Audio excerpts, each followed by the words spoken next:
with cloning, you're recreating the same animal. So in a few years from now, we'll see the same animal with the same DNA out there. Who knows?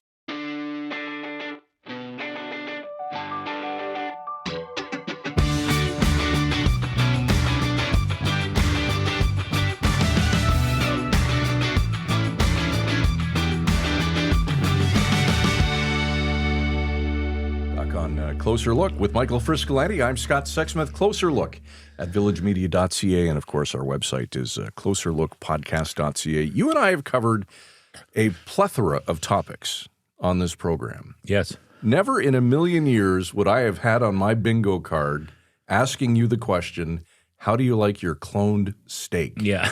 It's a great question. Crazy. I don't think I like it at all. But apparently I wouldn't know the difference, and it wouldn't matter. That's what we're going to find out. But it's been in the headlines lately about Health Canada changing some rules, and the headlines say one thing, but there's always a lot of nitty gritty in these rule changes when Health Canada and the Canadian Food Inspection Agency sort of change the rules. It all centers around the concept of novel foods. But basically, if I have it right, the offspring of cloned animals are going to be allowed into the food chain, the food system. So you're going to be able to go to the grocery store and buy a steak that was the child of or offspring of a cloned cow. See, you've already lost. I shouldn't have to ask that number of questions to get to a steak or a burger. I know. But then apparently it's been going on in the United States for almost 2 decades, and people don't know. And that's part of the funny story is that the Health Canada put out this Health Canada news broke in Canada, and social media users in the United States were horrified to realize that in their country that's been doing it for so long that they've unknowingly bought these products. So we reached out to Dr. Sylvain Charlebois, who's a leading food expert and is a friend of the show, has come on the show in the past. Yeah. He's the director of the Agri-Food Analytics Lab at Dalhousie University. And this is the guy that can walk us through all the nitty-gritty details of the rule change, but also give us his honest thoughts on what he thinks. And I can't wait till we ask him how he likes his clone steak. So let's see what Dr. Charlebois has to say. Cloned meat. In case you haven't noticed, those two words have made quite a lot of juicy headlines over the past few days. Simply put, meat from the offspring of cloned animals could soon be allowed to enter the Canadian food supply, raising plenty of questions about health and safety and a whole lot more. Here to help us understand what's really happening is Dr. Sylvain Charlebois, director of the Agri-Food Analytics Lab at Dalhousie University. Doctor, good to see you again. We appreciate your time tonight. My pleasure. Enjoyed our last chat and looking forward to this one as well. All right. Let's get started. Right off the bat, can we make one thing clear? When we hear the term cloned meat, we're not talking about meat grown in a lab, correct? That's right. Yeah, I'm a bit surprised by the confusion. They're very different things. So lab-grown meat, cellular agriculture, essentially is the act of taking a cell from a live animal and multiply that cell in a bioreactor by feeding it with amino acids and things like that. So you basically don't have to harvest anything really. You just multiply cells in a lab, and that's why they call it lab-grown meat. Cloning is very different. The intent is to recreate the same exact animal by taking the DNA of an animal, the animal you want, and insert that DNA into an egg and then impregnate a female, essentially, whether it's hog or cattle. And so that's basically it. So the intent here is to optimize the genetic pool of a herd so you can actually produce the perfect fillet, the perfect steak, the marbling, ribs, everything. So that's really why you would want to clone an animal.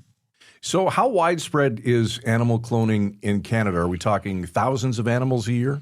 Well, we don't know, actually. We have no idea. Now, of course, the conventional way of doing things out there is by artificial insemination. And so you basically shop around for the perfect semen, and you match that semen with a female, hoping to get the best genetic outcome, essentially.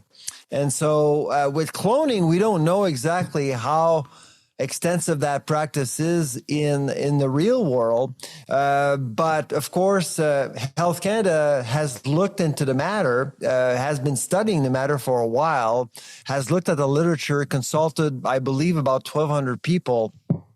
And they basically are about to consider, or maybe they've considered already, that cloning won't be a novel method or won't lead to novel foods. So legalizing basically the sale of meat products coming from offsprings of a clone animal. And of course, the other thing that we did learn from this process is that it won't be labeled either. If it's not novel in Canada, basically, if it's not novel, then you don't have to label it. That's right. So just so we're clear, this isn't in the food supply yet. It's even if it was labeled before, it wasn't allowed yet. Well, see, this is why so many people have questions. Yeah. To be honest with you, by the time we got to this interview, I thought that Health Canada would at least react. I mean, it's just everywhere on social media, and so what I've been told this afternoon that Health Canada is preparing a statement. Okay.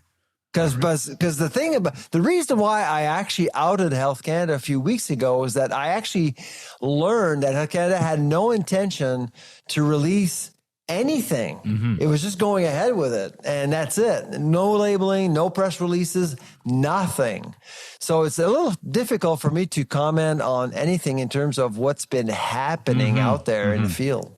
And that's crazy. So really, they were just going to allow all of a sudden you'd be shopping at a grocery store and maybe pick up a steak, and it may or may not be the offspring of a cloned animal, and nobody would know. That's essentially what was going to happen. That's right. So the argument is that, well, it doesn't represent any more risks, which is actually true. I mean, if you actually give you guys a conventional piece of meat and a clone meat piece, you wouldn't be able to notice the difference between the two. To be honest, it'd be the same piece of meat basically. But in 2025, that's not really the argument here. The argument is about transparency. But the other issue that I think is much more concerning for industry is that, I mean, if your intent is to optimize your genetic practices within the livestock industry, you will potentially save some money, and you basically make the entire industry much more effective. Now, how can consumers benefit from that enhanced effectiveness without labels? So in other words, let's say, for example, you do see clone meat products out there at the meat counter, and you know that really the industry is doing this to save money. As a consumer, wouldn't you expect that piece of meat to be, well, cheaper? That's a great point. And that's one of our questions. I'm going to skip to that. If this does become more mainstream and they do this, does that mean our grocery bills are going to go down and we're going to be able to buy a roast for a cheaper price? You're funny. You're very funny. That's the point of labeling. So you do have the food safety issue and perceptions, and you want to educate the public and allow people to befriend the technology. I have no problem with cloning. The science is pretty clear. The challenge that a lot of people feel uneasy about cloning. I mean, they've heard about Dolly and they've heard all sorts of things. They would want to know where their food is coming from. But the biggest challenge to me is from a socioeconomic perspective. With all of these technological advances that we've seen in the food industry, allowing the food industry to produce food and lower costs, without labeling, it's incredibly difficult, if not impossible, to allow consumers to benefit from all of these technological advances over the years. And I'm thinking about genetic engineering in plants, for example, genetically modified salmon, and of course, now with cloning. You mentioned the safety and the science behind it all. Is there anything that consumers should be worried about? Well, I mean, if you're an animal welfare activist, or if animal welfare is really something that you absolutely care about, you'd be concerned about cloning, because cloning is not, well, perfect. There's some trial and error. I mean, you don't always succeed in labs. If you know a little bit about cloning, you'll know that sometimes they are failures, and so So embryos don't develop, and you have malformations of animals and things like that. But and in livestock industry, cloning is about getting to the perfect animal. And the other concerns around, for biologists, for example, the purists out there thinking, well, if we're recreating, the same animal over and over again, it's like monoculture in livestock, really, with no genetic diversity. And that's why artificial insemination is accepted in science, because, well, you're kind of forcing nature to do its thing by selecting. It's like an arranged marriage, if you will. That's what artificial insemination is.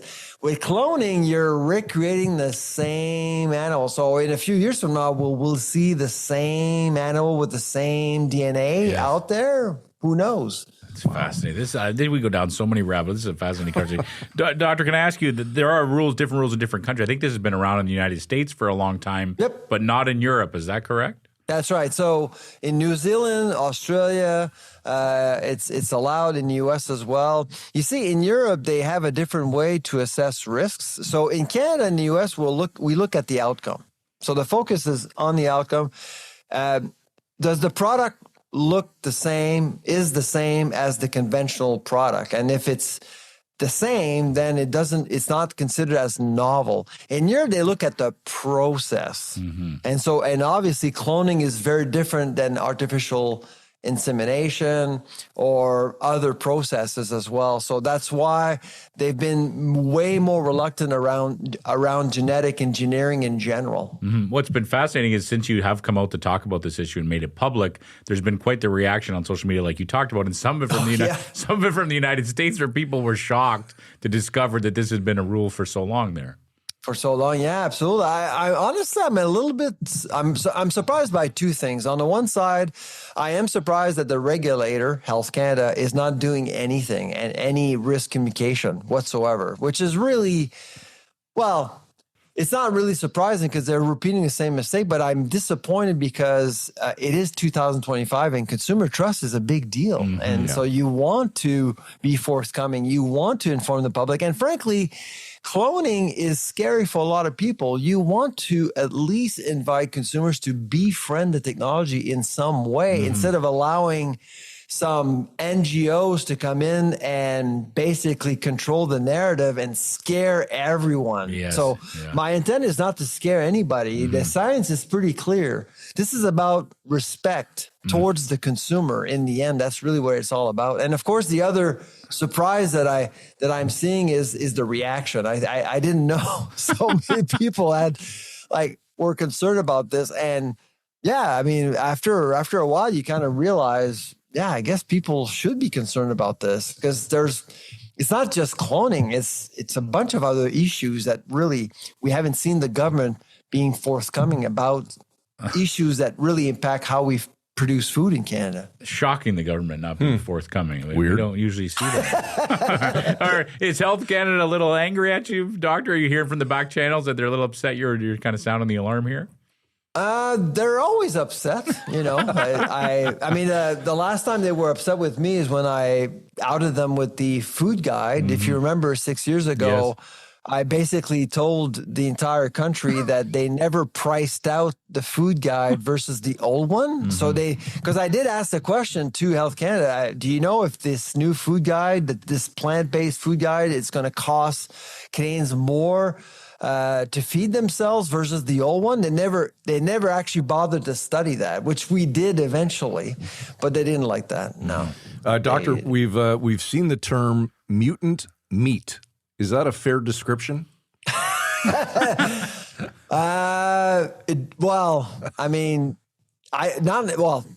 If you're talking about meat at the meat counter, it wouldn't be mutant, but the process may lead to some mutant things. That's the thing. That's the thing about cloning. It's not perfect. You will fail once in a while. And so, but once you actually end up with an animal, you end up with the ideal animal for the food chain. That's the thing. So for example, if you're realizing that this one beast, one animal with a certain DNA can resist many different diseases, for example. Okay, well, you would want that animal to be replicated to reduce your costs for vaccines and antibiotics and things like that, right?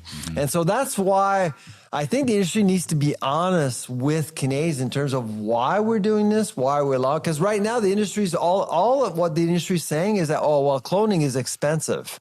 And we're not going to comment on anything. Well, first of all, yes, cloning is expensive, but over time, the industry is likely to save here. Come on, let's be honest. Okay, that's why they're after this. And two, don't wish. You shouldn't be wishing that the story will disappear. This is not how things should work in 2025. You should be in front of this. You should have been in front of it instead of allowing some academic out of Dal to out you. Yes, yeah. You know?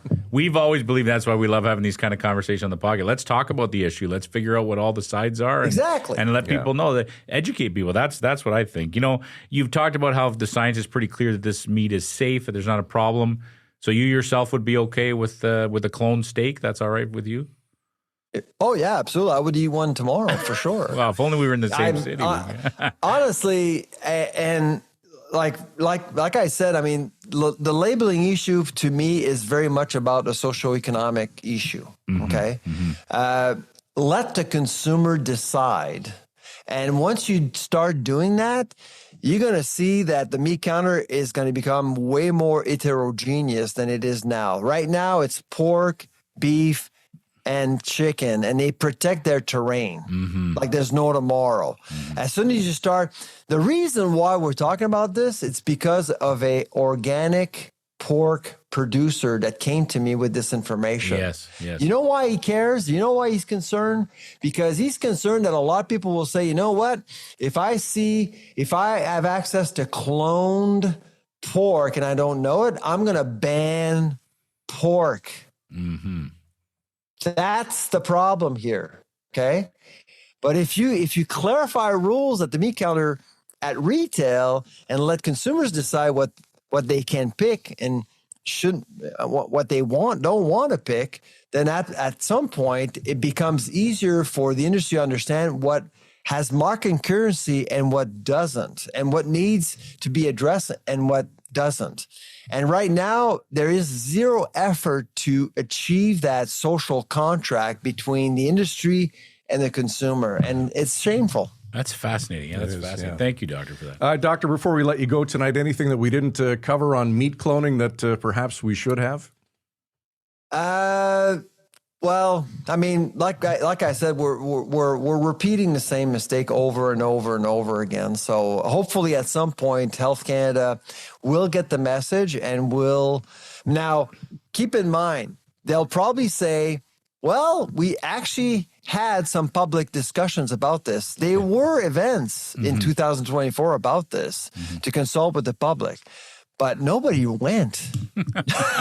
Nobody bothered. And this is the time to actually talk about this and the implications, because they actually entitle certain sessions in a way that it was so sciencey. It was so scientific that nobody really understood what was going on here.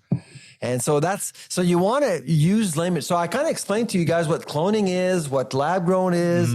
I mean, in 2 minutes, it's not hard, guys. It's not hard to explain to people what's going on here. So Health Canada can do that. Yeah, I feel like we would have probably caught our attention if we had seen some public consultation announcements to talk about cloned meat. I feel like well, the seminar was this long. I mean, the title of the seminar was this long, and frankly, I don't think people showed up or bothered. And maybe some interest groups actually went and expressed their concerns, but Health Canada said, "Well, these are interest groups; they're extremists." Yes. Well. Look at social media today. Absolutely. Well, exactly. If we're ever in the same city, we owe you a steak, Doctor, cloned or not. We'll definitely have to have dinner. Absolutely. Good stuff. There he is, the food professor from Dalhousie University, Dr. Sylvain Charlebois. Doctor, always good to see you. We appreciate your time tonight. You take care, guys. Bye-bye. Okay, line of the night has to go to Derek. It always does. It always does, really. Let's be honest. We're sitting here before Dr. Charlebois comes on, and Derek says, I've seen a few nice steaks in my day that I'd like to clone. It's true, though. He's not wrong. He's not wrong. So you had that perfect steak. Like, I would take 20 of those. It would be interesting if you put, cloned steak, uncloned? Is that? Non-cloned? Non-cloned? Normal? I don't even know what to call it. But you know what I mean. Yeah, it's like the Pepsi challenge. Yeah. Can you tell the difference? Mm-hmm. That's a great point. And I think what he said is key is that it's not about, he said, it's safe. The science is pretty clear. But it's people's perceptions. Of course. And there would be a good chunk of people that'd be like, no way, I'm not going to eat cloned meat. No. And there'd be a whole bunch of people who say, well, if it's $1 cheaper, that sirloin, I'm definitely going to buy that. Or if it's the same, they're not going to care. They want to see the quality of that steak. It's about letting people know the truth. This is what the situation is. People are smart. They'll make their own decisions. Of course they are. But then, another great point he brings up, why the reluctance on the part of the government to not be straightforward and come out. Yeah, to come out and talk about that. So now makes you wonder. Health Canada is apparently working on a big statement. It's got to go through lots of layers of bureaucracy before it comes out, I'm sure. You think? Got to have a few lunches. Yeah. Some cloned lunches. Some cloned corned beef. Oh, my God. Great episode. It was. Okay, closer look at villagemedia.ca. What do you think? Would you eat cloned meat? And would you send us some? We're not above that. We're not above free stuff. Mm-hmm. Closer look at villagemedia.ca. Closerlookpodcast.ca is the website. Check it out. We'd love for you to do that. Tonight's show produced, as always, by Derek Turner. For Michael Friscolanti, our editor-in-chief, I'm Scott Sexsmith. Thanks for watching tonight. We'll see you tomorrow night at 7, right here on Closer Look. Frisco and Scott's Wardrobe provided in part by Moores, Sault Ste. Marie.